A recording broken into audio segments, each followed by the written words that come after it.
Hello and welcome back. So, in today's video, we're gonna take a closer look at some of the pedals that I've made over the years. Some of them are pedals that I've made out of kits. Some of them are toys that I've made into pedals. Some are things that I've found online. And some of them are my own experiments out from making guitars. So, let's start off with my first pedal that I made. It's this one.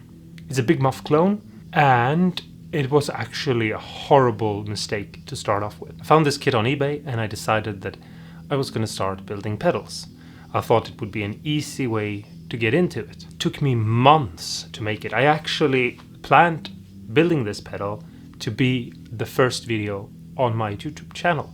But after recording a unboxing and going through all the parts and talking about everything that was included and then putting the pedal together, showing everyone how to do it, it didn't work. And it took months to figure out, literally months. I worked like an idiot trying to figure this out. And the instructions were really bad and everything was basically horrible. I even had a friend who's an engineer and who works with electronic components take a look at it. And even after we took it apart and took everything apart and desoldered everything and measured everything, we still couldn't figure out what was wrong. And then eventually I figured out that it was the transistors. The PCB shows you how to put them in. They have a flat side and a round side. And the PCB didn't show the right picture. It was backwards. And so it was a horrible first impression to guitar pedal building. And I actually kind of gave up on this. I took a pause and I built my other pedals in between. I found in England, this was before Brexit, a seller who sold these really small fuzz pedals, and they were really cheap, like 10 euros or something. So I bought a couple because I thought, oh, I can experiment. I build one the way it's supposed to be, and then I build the other ones and I switch parts out and experiment with them and try to see what happens. And the first one I built was this one. And as you maybe can see on the front, I have the Eclipsed by Fuzz from GHS, because I actually didn't really care about pedals until I found their YouTube channel and started watching their videos. And I didn't actually even like fuzz. I thought the whole distortion part for the guitar was not a good idea. But now I like fuzz is my favorite pedal now. And so I decided to dedicate my first successful pedal to them by putting that picture on, because I really love that Eclipse by Fuzz and the picture of the man entangled in cables with the fuzz face beaming on him. It really speaks to me. I don't know why, but I really like it. I then started doing other things, like this is the exact same pedal. It has a cute little owl on it and it has a voltage controller, because as you probably know, people enjoy the idea of having a dying battery on the pedal, but I kind of want to, control that and not just wait for the battery to die. So I put an extra controller in that lets me do that. And next, I took the same circuit and I put a controller for the voltage. And I put in a small little buff pedal that I put in series that lets me do funny experiments with volume, because I basically have two different volume controls on this pedal that allows me to just have fun. This is actually maybe my favorite fuzz pedal.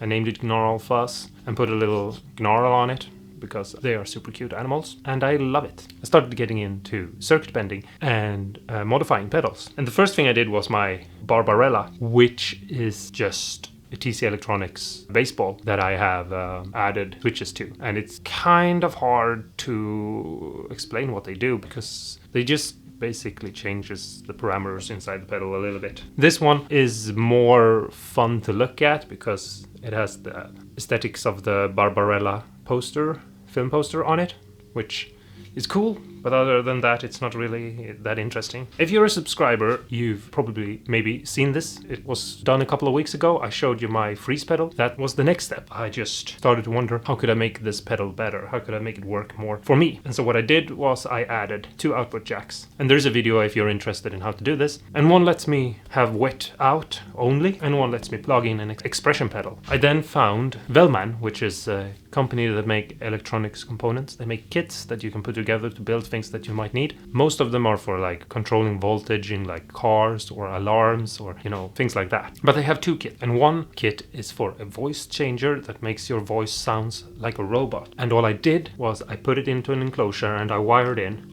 a true bypass. I switched out the tiny little switches that come with it and put in bigger switches. And there is a video of this one, so if you're interested you can already see it. It's one of those things that I really like, this pedal. It's crazy and weird and everything you want in a pedal. It does break sometimes and I have to go in and fix it because it's not 100% reliable. It would be really cool if, you know, a guitar pedal company would take that kit and make it into a pedal that is super reliable and cool and fun and maybe has more options than what this kit has. The next thing is they also have a kit for giving your voice echo, and so I put that into an enclosure as well. And this one is has the same thing going for it. When you get it to work, it's really cool, and I've been planning on making a video showing you guys how this sounds, but it's a lot of work. It has 2 volume controls and it distorts beautifully, and it's just weird in its like crappiness, I would say. If you're into like music that is good because it's so bad, I don't know if that makes any sense, but then this is fun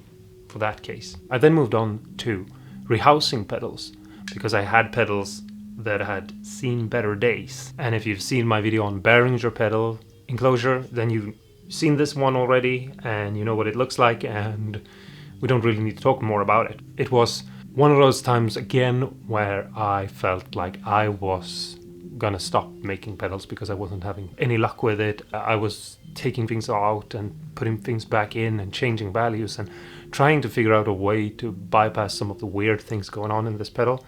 And eventually I settled on the solution that you can find in the video where I actually do show you how I did this. And I actually kind of felt like stopping making pedals at that point. But I also had a Danelectro pedal that had broken, that I felt like it's a shame because I kind of like it. It's not one of my favorite pedals. It's the Pastrami or whatever, however you say it. Distortion, overdrive, I mean. And putting it into a new enclosure was actually really simple and easy. And it sort of gave me the courage to continue building pedals, or whatever you want to call it, because I felt like, yeah, this one was easy and it was fun. And a nice little break from disasters. And at this time, I had fixed the Big Muff pedal. And it was finished, and I actually started to like playing it. It's not as good as a regular store-bought Big Muff, but I feel like it's a little bit weaker and softer. But I kind of liked it anyway for what it is. And so I felt like maybe I should give this a try with buying kits again. And so I found Music Ding, which I didn't tell you where the Big Muff is from because I don't know, I feel like maybe I should buy 1 more or 2 more kits from them before I judge them. But they are definitely not beginner pedals. I jumped in the deep end on that one. But I found Music Ding where you've seen some of the videos, hopefully. Like for example, my tremolo pedal. There is a video on how this sounds. And building that pedal, there is also a phaser that I made. And a chicken sound, whatever it's called, you know, that weird sound. Those are, for example, some videos that are up that you can listen to if you wanna. Those kits were really fun and easy, and they were written in English that I could understand, and all the parts were labeled correctly, and everything was really easy and fun. Not at all like the other one, where the English was so bad that reading the instructions made everything harder to build. There is another company called Euro Pedals or something, European Pedals. And I also built pedals there. Like here is my Synth Pedal.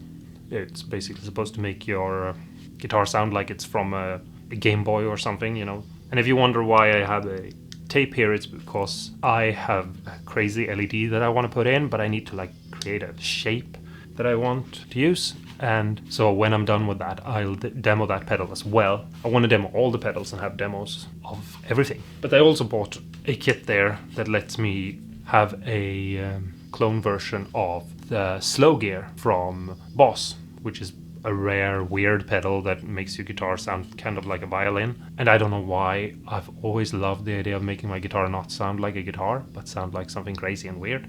And so violins are one of the most beautiful instruments there are, so I've always thought that, hey, if I can make my guitar sound like that, I need to.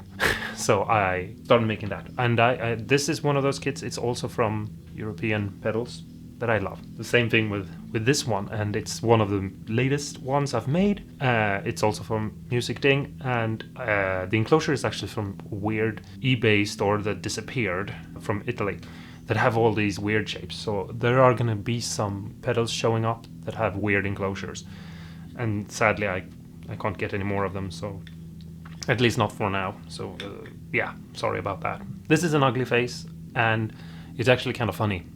Not super usable, but fun. I started thinking about like 2 pedals in one enclosure and things like that. And my first idea was making a parallel. There is a video of this one. A tremolo with 2 different speeds. So it's in parallel, not in series. And you can just mess with the controls, and it's just weird. It's not as crazy as I was hoping it would be, but it is a lot of fun.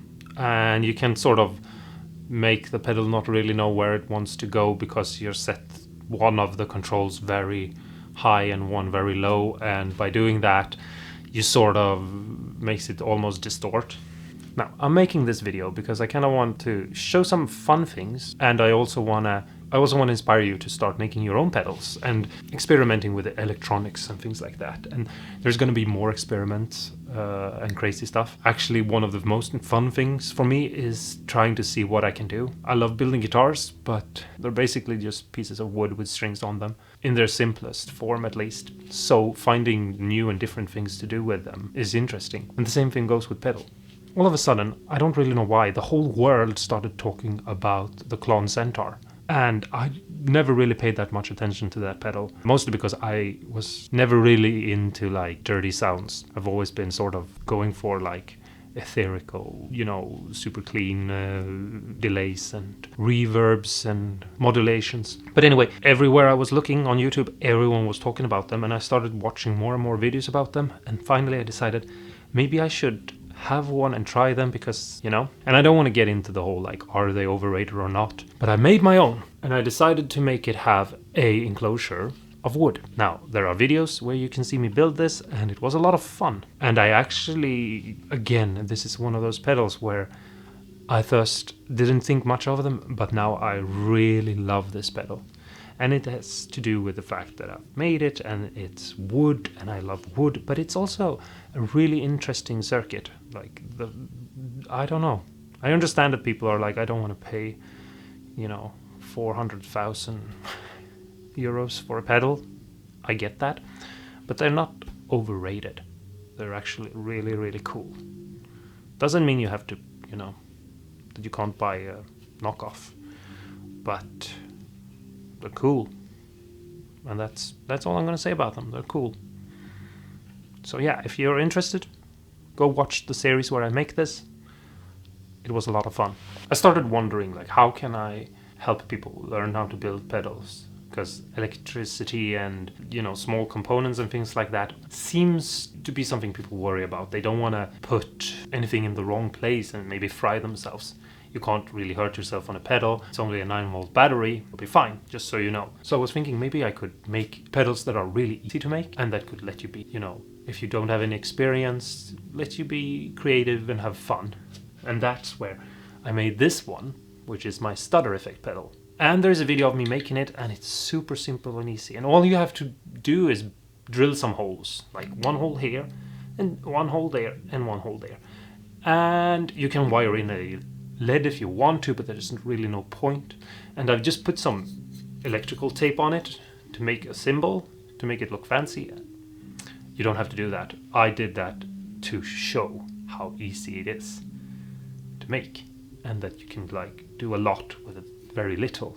And this one is actually really fun, because you can just step on this button, and every time you press it down, your guitar goes silent, basically. There's a video of me making this. If you're interested, just go watch it. And it is super simple. This is a pedal that will take you a couple of minutes to make. If you've never built anything, it will take a couple of minutes. The hardest part is drilling the holes. And the same thing goes for this one. It's a little bit more advanced, so if you're a beginner, I suggest maybe starting with the other one and then coming back to this one. But this is my feedback looper that I made, and I put a little angel on it because I saw this picture online and I thought, hey, that looks cute, maybe I should have it on the pedal. And it's also simple. There's just a couple of components. You have to wire in an LED so that you know that what you're doing. It has a switch and a pot. Again, the hardest parts are really drilling the holes in the enclosure. And I actually have a video on drilling this enclosure. If you look at my YouTube channel, you'll find a video called How to Drill an Enclosure. And then you'll see how to do this. You have to have 2 output jacks on either side because you need to have a send and return. But if you want to get started making pedals and you are afraid of like what will happen to different components and like can you burn components with the anything like that, this is a really good way of starting. You can start with the other one if you're really scared. I'm pretty sure you will be able to build this one if you've never built any pedal at all. I believe in you. I hope you believe in yourself too. Well, there you have it. I hope this inspired you and helped you. And if you have any questions or you want to talk to me, do so in the comments below and I'll try to help out as much as I can. I'll put link in the descriptions to the 2 pages that I've bought my pedals from. I have no affiliations to them. It's just the ones that I like because I feel like every pedal I've bought from them have been a success. And so you do what you want with that information. If it helps you, great. If it doesn't, there are other companies that do a lot of good pedals too. So yeah. If you like the video, I would appreciate if you give me a like. And if you don't mind subscribing, I would appreciate that too. I'm trying to build up this channel and create an environment where we can be creative and have fun and be positive together. And if you want to be a part of that, it would be a lot of fun to have you. If you don't want to be a part of it, that's totally fine. You don't have to. It's okay. Stay awesome and cool and go and build something. Maybe a guitar pedal. I think you should make a guitar pedal. Sounds like a good idea. Do it. Do it now.